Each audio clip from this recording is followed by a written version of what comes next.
Yo, what's good, people? Welcome back to the Lift Lounge, episode 12.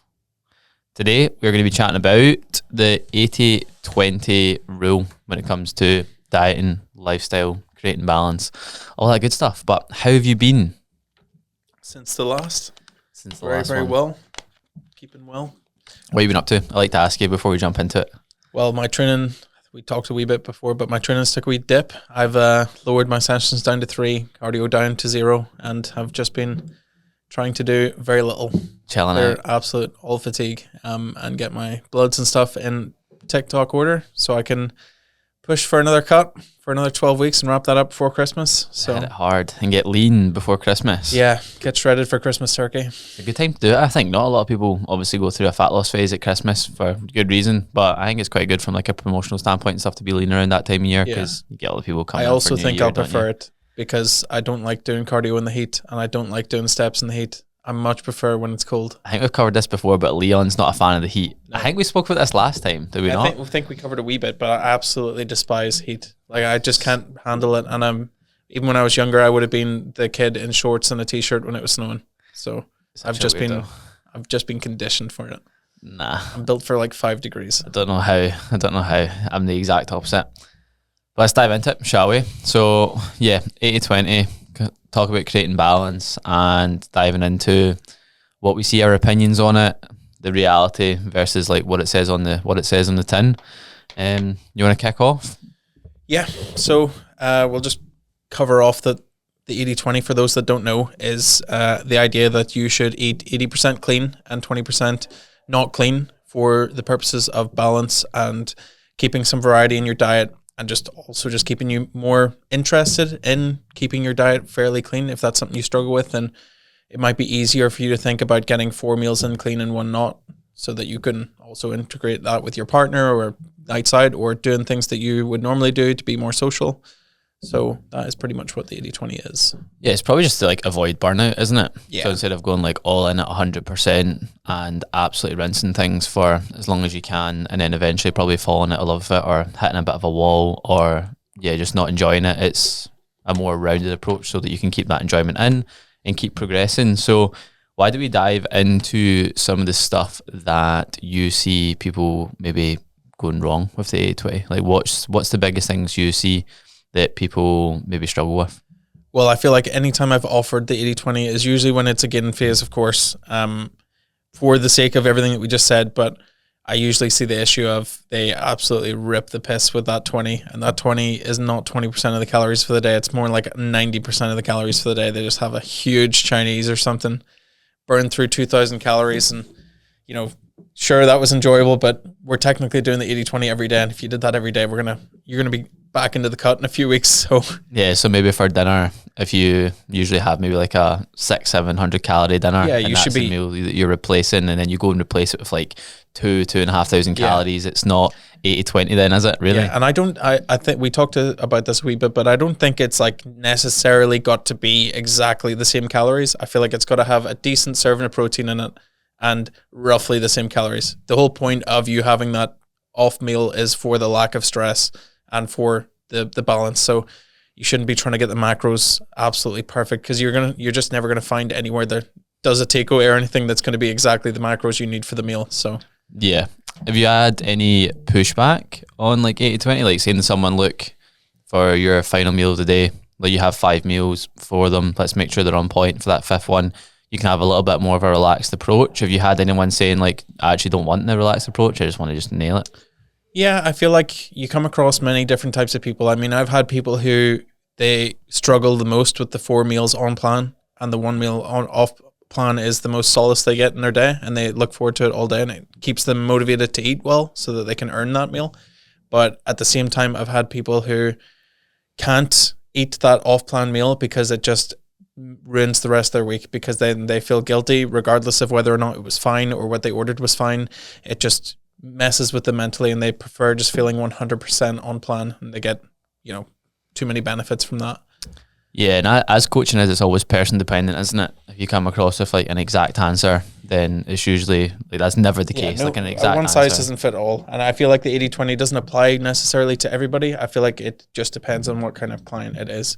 And that's not to say that people who don't follow the 80-20 are any less of a client than others. It's just, everybody's got different ways to skin a cat, and that's going to be one way that will keep someone on plan better for longer. And if that's what we need, then yeah, that's good. Sorry, I've got Rise and Shine powder all the way down my throat. We tried some Rise and Shine from Pit Stop before. Yeah, dry scooped it. I don't think that's how you're meant to take it. No. We both done it, but yeah, if this podcast seems way better and more energetic, maybe we'll have to start we'll have to start doing it every podcast. But I think the 80-20 split is definitely like better for most people. Like the main word being there, most people.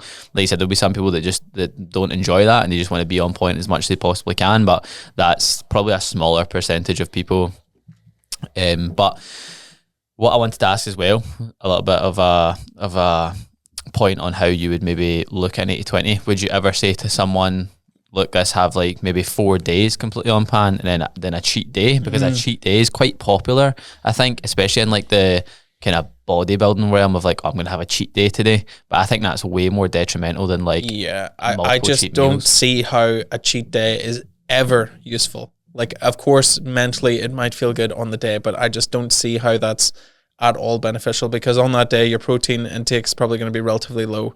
Your blood sugars are going to be through the roof, and the next day you're going to be bloated as hell and feeling like shit.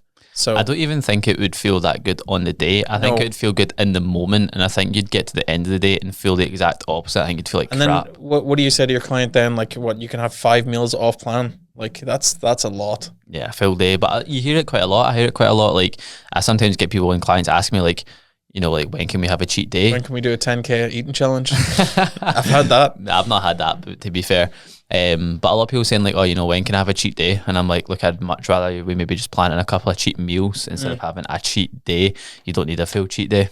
I mean, you should look at some actual, like, if you look hardcore bodybuilding and look at what they do post show or something, when they eat a huge off plan meal or something, and they say they're having a cheat day, look at the meals they're eating. They're still hitting their protein targets. They're still doing everything that they're meant to be doing.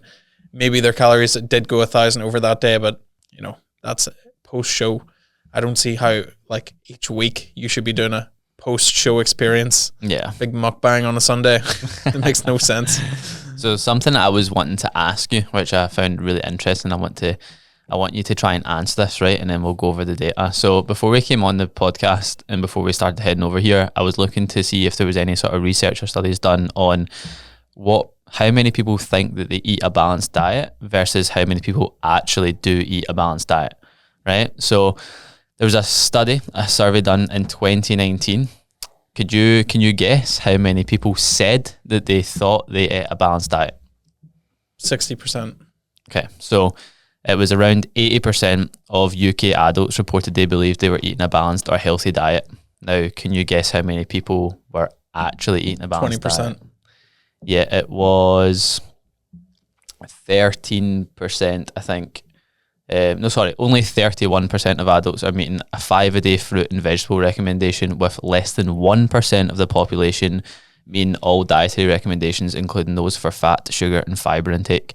So 31% were actually eating their fruit and vegetable recommendations, and less than 1% across those other recommendations that I just listed there. So yeah, 80% of people claiming that they had a balanced diet versus only 30% of those people actually having a balanced diet. What do you think about that? Well, I feel like that's entirely accurate. I mean, I feel like in my experience, just working with people who, when they first come on to coaching, or even just knowing people in general that don't even follow a meal plan or have any understanding of what a diet looks like, it just seems so true. I mean, when people have like 3 vegetables on their plate at dinner at night, they think, that's me getting the vegetables in for the day. Or if they have an apple in the morning, they think, well, there we go, we've had fruit for the day. But it's not like, it's not really enough. no Not enough. No. And how do you really know? How do you really know unless you're tracking things? Yeah, and a lot of people obviously won't be tracking. No, and that's fair. But at the same time, like, I feel like that even leads into that idea of how, if you're good with your diet, that you would roughly know how many calories your body needs and roughly know how much macros you need throughout the day. TM Cycles did it for a while. Like I think he did it for 8 weeks where he just ate whatever he wanted, but with reason. And even then he was still not hitting his macros or hitting his calorie goals and was not making the progress that he should have been. So technically without any plan, it's really hard. Yeah. I think it links into what people think is balanced and then what balance actually is. So it comes into even like balancing like weekends away, nights out, meals out, whatever it may be. I get a lot of people, you know, maybe joining the team and things like that, being like, yeah, you know, this week was okay. I was really, really good Monday to Thursday, and then Friday, Saturday, Sunday, you know, I had a night out with my mates. Yeah, quote unquote, fucked it. They always say that though, fucked it. Yeah, and they're like, but it's fine that, you know, those 4 days on, you know, 4 days on and 3 days off. I'm like, well, you're basically just taking like one step forward and one step back. Oh, 3 steps back. Yeah, and you know, people want balance, but they also want progress. Like no one would be happy with like balance across their lifestyle and they just weren't getting any better across any aspect of their life. So you need to, you know, factor some balance in that's actually still going to see you progressing. So, you know, 3 days across the week, Friday, Saturday, Sunday, that's, you know, almost half the week. So you're literally 50% of it's good and then almost 50% of it's bad. You know what I mean? You're getting absolutely nowhere. Yeah. So then, you know, is that really the balance that you want? Not really, because you want to still balance and make progress. This is a wee bit harsher, but I feel like most people get the first true understanding of how much diet impacts your progress and performances when you're doing a cut. And even if 20% of it is off for the week, it has a huge impact on what it looks like. Even if you're like 20% over on your calories for the week, that is the difference from you losing weight, to not losing weight at all and actually gaining weight. So it makes a big swing depending on what the goals are. But I feel like if the goal is just to have enjoyable sessions and look decent, then you know, it can be done for sure. Absolutely.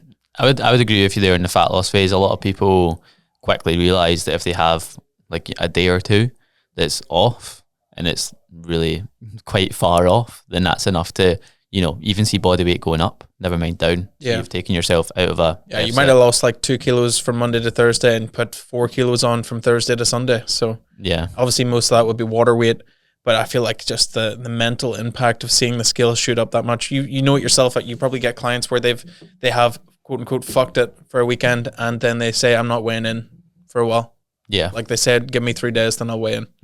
Because they're too scared. They know they fucked it. And they know that what they did at the weekend was not okay, not right.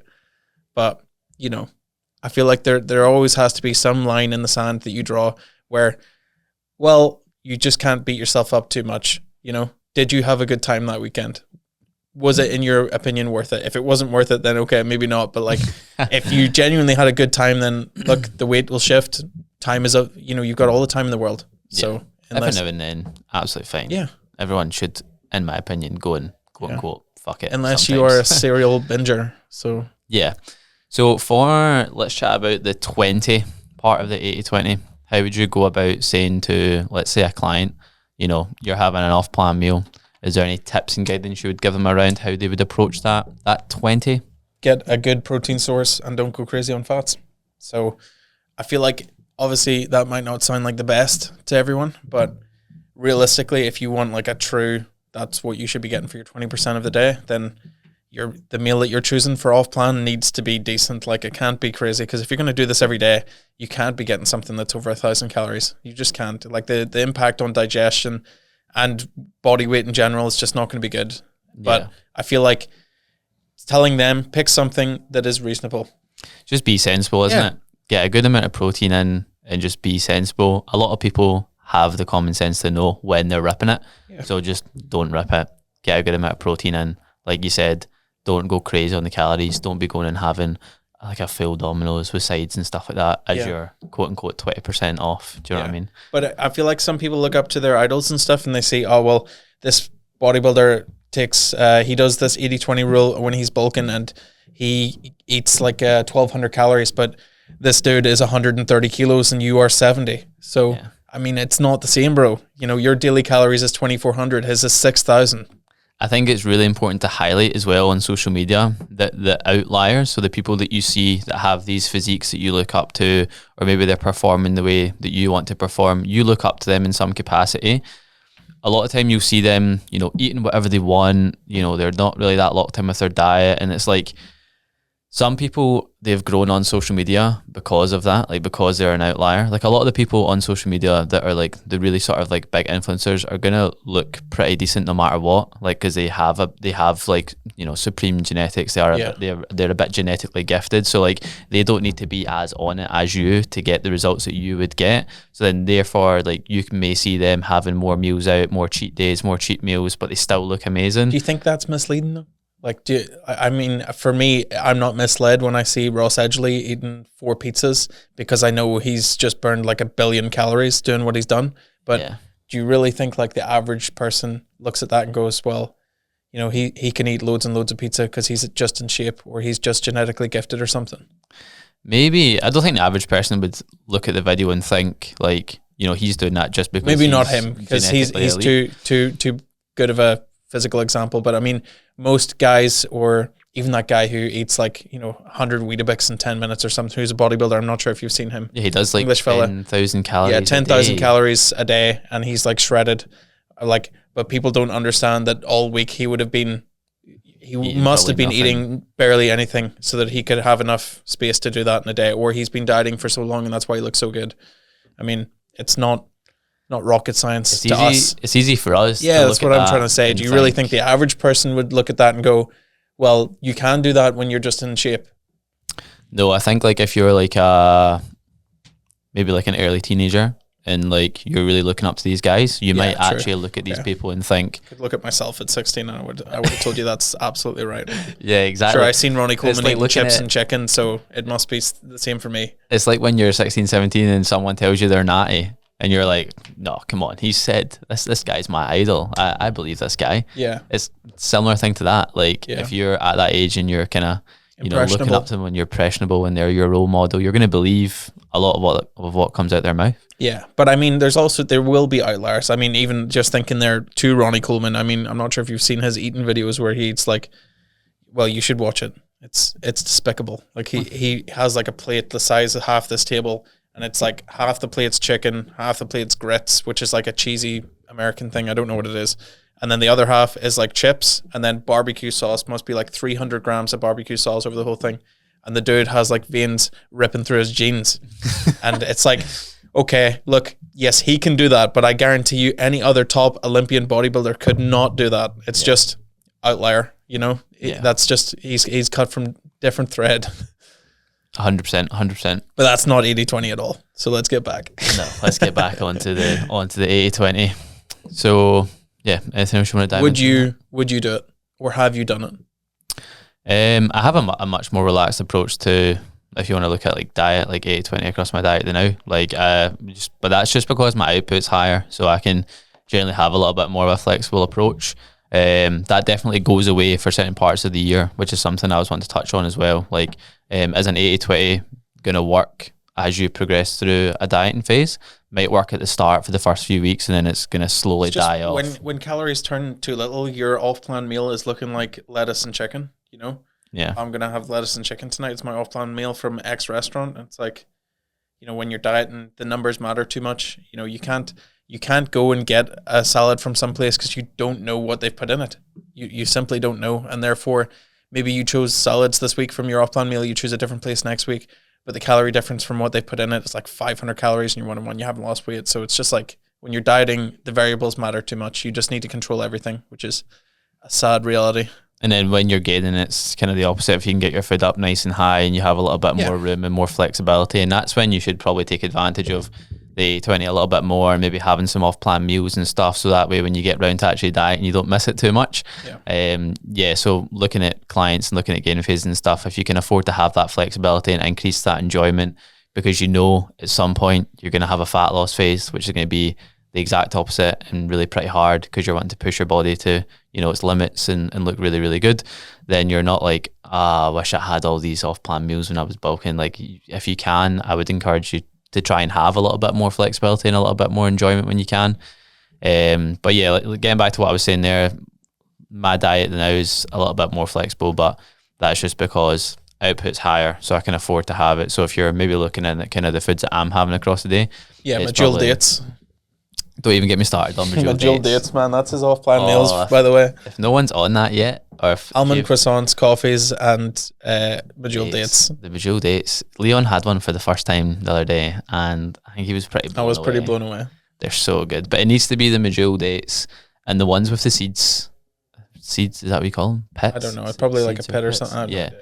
idea. Those ones taste the best. You just obviously need to take it out. Don't go biting right into that and breaking your teeth. But they taste the best. Even the Majul ones from the shops, nowhere near as good. Well, this is actually a good point. So, for most people, an off-plan meal does not look like the things that we would probably consider like a reasonable off-plan meal. Like when I've had a client tell me before, I asked them in the check-in, what did you have for your off-plan meal? And they said, oh, well, I had chicken balls, fried rice, and sweet and sour chicken. And it's like, yeah, that's chicken and rice. It is, but it's really not.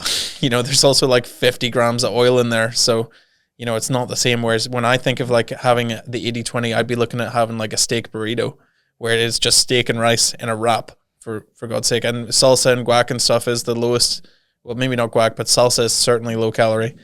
But for me, that feels like off plan because I didn't make it, and I feel zero guilt eating it. Yeah, I think you still need to be relatively smart in what you're picking. Like, I would still try and pick something that's not going to make you feel like crap after. So if you're going and having like a big takeaway or something like that, like you're probably going to feel somewhat guilty after it, and you're But not have going to you feel too ever felt productive. good after eating one? No. But is that just us? Because I've had a Domino's pizza, and I can't tell you one time, even before I started training, that I've ever felt good after eating one.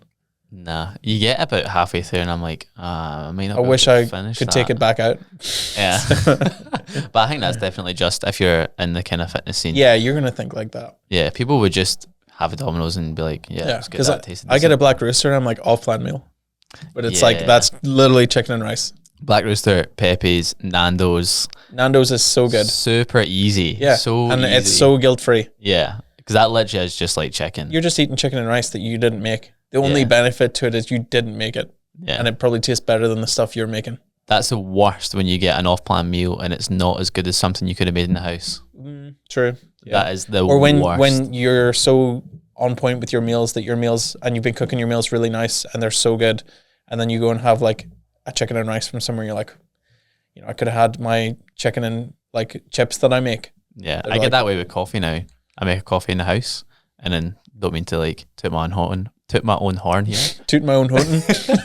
Toot my own horn, but it is pretty damn good. So if I go to a coffee shop now and I get like a bang average coffee, I'm like, why have I just spent like $3.50 on that? And it's not even Especially as good. when it's $3.50. Yeah, not even as good as the one I could have had in the house. Yeah.